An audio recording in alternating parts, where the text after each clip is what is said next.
Martin Jay, a noted British reporter, is predicting civil war in Somalia as a result of the current drought-related crisis. Jay was one of the few reporters in Mogadishu in early 1992 when the Black Hawk Down incident occurred. 18 American soldiers were killed by warlords, and one was tortured and dragged down the street, a terrible visual that led the U.S. to pull forces out of the country. At the time, UN-supplied food was being intercepted by gangs, and Washington had sent security to make sure the shipments were getting to the needy. Now, it is the Al-Shabaab that are grabbing food supplies for the hungry, according to Jay. The country has all the ingredients in place for a civil war to quickly permeate the entire region. The implications are that a famine will give even more power to Al-Shabaab, who in turn will make a fortuitous bid to take over the entire infrastructure of the country, which until now is still officially in the hands of the government.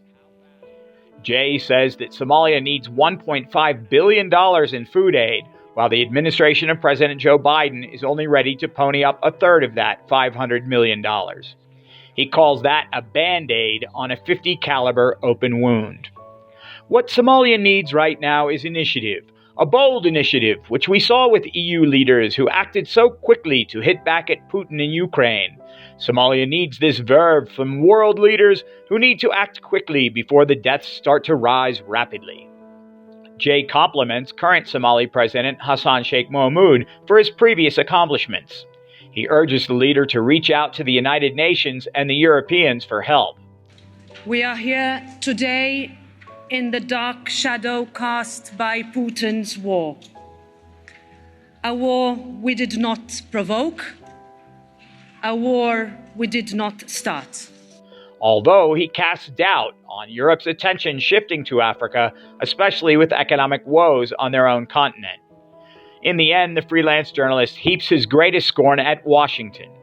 He blames former President Bill Clinton's withdrawal of troops in the mid-90s, after Black Hawk Down, for Somalia's descent into civil war almost 3 decades ago.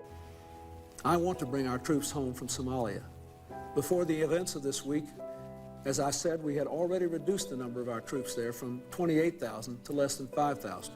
And he doubts Biden can stomach fresh casualties today in order to get food aid where it needs to go. Very identifiable Somali community. I might add, if you ever come to the train station with me, you'll notice that I have great relationships with them. ADN-TV will continue to report on developments regarding the drought in the Horn of Africa.